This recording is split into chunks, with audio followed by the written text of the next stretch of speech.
पिछले पार्ट में हाओचन मास्टर यांग को बचाने के लिए चला गया था, जिसके बाद अगले सीन में हम देखते हैं कि एरिना में कुछ होने लगता है, जिसके वजह से सभी इस बात से काफी परेशान हो गए थे। और वहीं अगेरस को भी समझ में नहीं आता कि अचानक से यहाँ पर क्या होने लगा, मगर तभी हमें पता चलता है कि वो असल में हाओचन था, जो कि मास्टर यांग को बचाने के लिए यहाँ पर आ गया था। तब इसके वजह से खुद मास्टर यांग भी इस बात से हैरान होते हैं और कहते हैं कि तुम यहाँ पर कैसे आए। जिसके बाद वहीं हम देखते हैं कि अबाव भी इस बात से परेशान हो गया था और वहीं अगेरस अपने पावर का यूज करके इस पर अटैक करने की कोशिश करता है। जिसके बाद वहीं हम देखते हैं कि हाओचन ने भी अपने एटर्नल सील का यूज कर दिया था, जिसके वजह से अगेरस का अटैक इसके सामने कुछ भी नहीं कर पाता और वो इसे बहुत ही आसानी से रोक लेता है। वहीं उदाहरण देखते हैं कि स्टारडीमन भी इस बात से काफी परेशान हो गया था और फिर वो कहने लगता है कि ये तो असल में हाओचन है, जिसने की डेथ एरिना के रूल्स को चेंज कर दिया। तब इसके बारे में सुनते ही अबाव काफी गुस्सा हो जाता है और फिर उससे पूछता है कि उसने ऐसा कैसे किया। तब इस पर वो इसे बताता है कि उसने असल में डिवाइन सील थ्रोन के बीच के रेजोनेंस का यूज किया,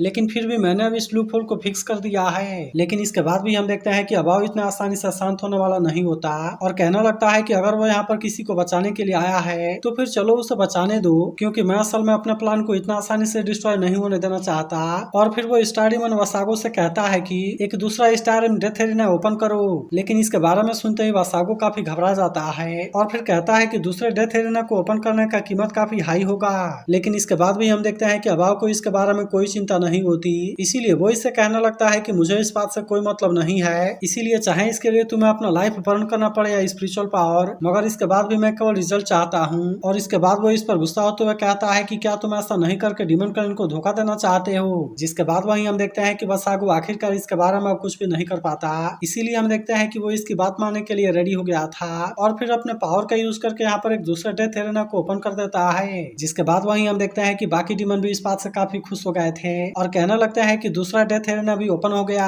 मगर वहीं हम देखते हैं कि सभी लोग इस बात से काफी परेशान हो जाते हैं और कहते हैं कि इसके लिए कौन चूज किया गया है। जिसके बाद हमें पता चलता है कि वह असल में वही छोटा लड़का था और वो यहाँ पर आते ही काफी डर जाता है। वहीं हम देखते हैं कि बाकी सभी मास्टर भी इस बात से काफी डर गए थे, क्योंकि अब यहाँ पर एक डीमन इसके ऊपर अटैक करने के लिए आ गया होता है और अब इस तरह से वो इसे मारने के लिए यहाँ पर चला गया था। वहीं दूसरी तरफ हम देखते हैं कि हाओचन ने अगेरस के अटैक को बहुत ही आसानी से रोक लिया था और फिर वो मास्टर यांग को अपने साथ लेकर यहाँ से जाना लगता है। लेकिन तभी से बीच इनकी नजर उस छोटे लड़के पर जाती है जहाँ पर कि डीमन उसे मारने वाला था। जिसके बाद वहीं हम देखते हैं कि मास्टर यांग भी इसके बारे में याद करने लगते हैं, क्योंकि उसने इनसे कहा था कि आप सेफ तरीके से वापस आना। अब इसीलिए हम देखते हैं कि मास्टर यांग इस बात से काफी गुस्सा हो गए थे और कहने लगते हैं कि तुम उसे मारने के बारे में सोचना भी मत। इसके बाद हम देखते हैं कि उन्होंने तुरंत हाओचन को अपने आप से अलग कर लिया था। जिसके बाद वहीं हम देखते हैं कि बाकी सभी लोग भी इस बात से काफी परेशान हो जाते हैं और वहीं हाओचन भी इसके बारे में कुछ नहीं कर पाता। जिसके बाद हमें पता चलता है कि मास्टर यांग असल में उस छोटे लड़के को बचाना चाहते हैं, इसीलिए वो हाओचन से कहने लगता है कि तुम यहाँ से जाओ और जल्दी से उस लड़के को बचाओ। जिसके बाद हम देखते हैं कि आखिरकार हाओचन वहाँ चला गया था और वो लड़के को डीमन का अटैक से बचा लेता है। वहीं अगेरस मास्टर यांग से कहने लगता है कि थ्रोन का बैकलैश तो अपने लिमिट में पहुंच गया है, जिसका मतलब है कि ये किसी भी समय डिस्ट्रॉय हो सकता है। और इसके बाद वो इनसे पूछता है कि फिर भी तुम यहाँ से क्यों नहीं गए। तब इस पर मास्टर यांग उससे कहता है कि मैं यहाँ से क्यों जाऊँ। जिसके बाद वहीं हम देखते हैं कि ऐसी बात सुनकर अगेरस भी काफी घबरा गया था और फिर वो इनसे पूछने लगता है कि आखिरकार तुम यहाँ पर क्या करने वाले हो। जिसके बाद हमें पता चलता है कि मास्टर यांग ने यहाँ पर आने से पहले सेंग्यू को बुलाया था, जहाँ पर सेंग्यू ने इनसे पूछा था कि तुमने अचानक से यहाँ पर मुझे क्यों बुलाया। जिसके बाद वहीं हम देखते हैं कि मास्टर यांग को पहले से इसके बारे में समझ आ गया था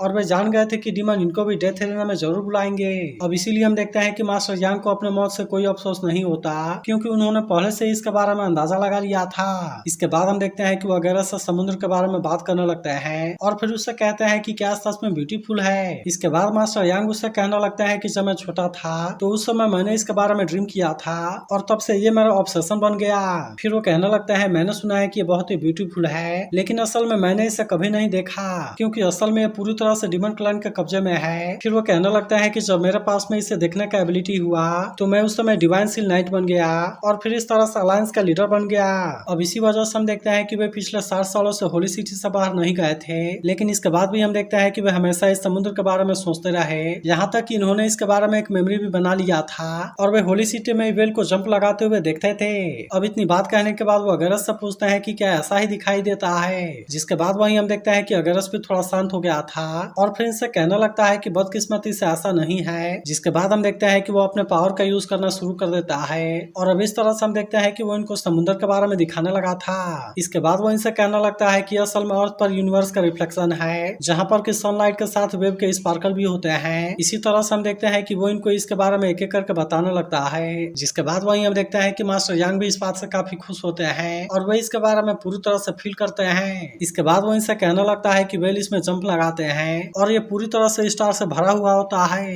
इसके बाद वो इनसे कहने लगता है कि तुम किसी भी चीज के बारे में ना सोचो और तुम अपने माइंड को पूरी तरह से खाली कर लो। जिसके बाद वही हम देखते हैं कि मास्टर यांग भी इस बात से काफी हैरान हो गए थे और वही इसे पूरी तरह से एंजॉय करने लगते हैं। तभी इसी बीच हम देखते हैं कि वो अपने टीनेजर वाले लुक के बारे में भी याद करने लगते हैं, जबकि वही हम देखते हैं कि अगर सब इनको छोड़ने वाला नहीं होता और इस तरह से इन पर अटैक करने के लिए रेडी हो जाता है। लेकिन फिर तभी अचानक से हम देखते हैं कि मास्टर यांग इतना आसानी से हार मानने वाले नहीं होते और इस तरह से हम देखते हैं कि वे फिर से अपने पावर को एक्टिवेट कर लेते हैं। जिसके बाद वही हम देखते हैं कि सभी डीमन भी इस बात से काफी परेशान हो जाते हैं और इनको कुछ भी समझ में नहीं आता कि अचानक से यहाँ पर क्या होने लगा। वहीं फ्लैशबैक में दिखाया जाता है सेंग्यून से कह रहा था कि अगर तुम्हें पता है कि तुम मरने वाले हो तो फिर भी तुम वहाँ पर क्यों जाना चाहते हो। लेकिन इसके बाद भी हम देखते हैं कि मास्टर यांग को अपने जान के बारे में कोई चिंता नहीं थी और फिर वे कहते हैं क्योंकि मैं असल में एक स्लीपिंग बीस्ट को जगाना चाहता हूँ। तभी अचानक से हम देखते हैं कि मास्टर यांग के बॉडी से बहुत सारे चेन निकलने लगते हैं और फिर वे कहने लगते हैं कि पिछले 6000 सालों में इंसानियत कभी भी एक्सटर्मिनेट नहीं हुआ,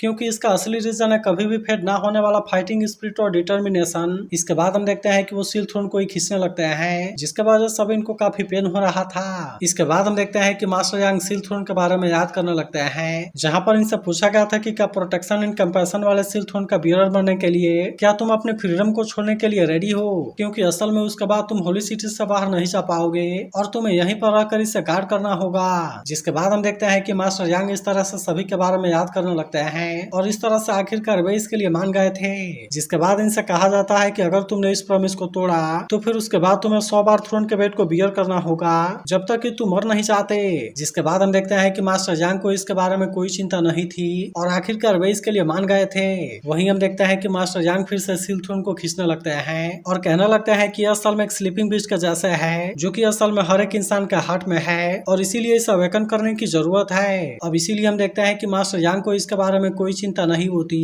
और कहने लगते हैं कि यही चीज इसे पूरी तरह से अवेकन कर पाएगी। जिसके बाद वहीं हम देखते हैं कि सभी लोग इस बात से काफी उदास हो गए थे, जबकि वहीं मास्टर यांग कहने लगते हैं कि ये कभी भी ना बूझने वाला एंगर बन जाएगा, जो कि हमेशा और लगातार फैलता रहेगा और ये हर किसी के अंदर फाइटिंग स्पिरिट और डिटर्मिनेशन को भर देगा। जिसके बाद वहीं हम देखते हैं कि मास्टर यांग सील थ्रोन को अपने पूरे ताकत से खींचने लगते हैं, जिसे देख गरस भी इस बात से काफी हैरान होने लगा था। तभी मास्टर यांग फिर से कहने लगते हैं कि वे तुम्हें एक एक करके देखते रहेंगे जब तक कि तुम पूरी तरह से खत्म नहीं हो जाते। तभी हम देखते हैं कि अगरस इस बात से और ज्यादा हैरान होने लगा था और कहने लगता है कि आखिरकार ये कैसे पॉसिबल है और इसने तो असल में डिवाइन सील थ्रोन को रिमूव कर दिया। लेकिन इसके बाद भी हम देखते हैं कि अगरस इतना आसानी से शांत होने वाला नहीं होता और अब इस तरह से हम देखते हैं कि वो अपने एटर्नल लून आरसी का यूज करके इसके ऊपर अटैक करने के लिए रेडी हो जाता है। मगर इसके बाद भी हम देखते हैं कि मास्टर यांग इसके सामने इतना आसानी से हार मानने वाले नहीं होते और अब इस तरह से हम देखते हैं कि वे सील थ्रोन का यूज करके इसके ऊपर अटैक कर देते हैं। जिसके बाद हम देखते हैं कि आखिरकार अगरस इसके सामने कुछ भी नहीं कर पाया होता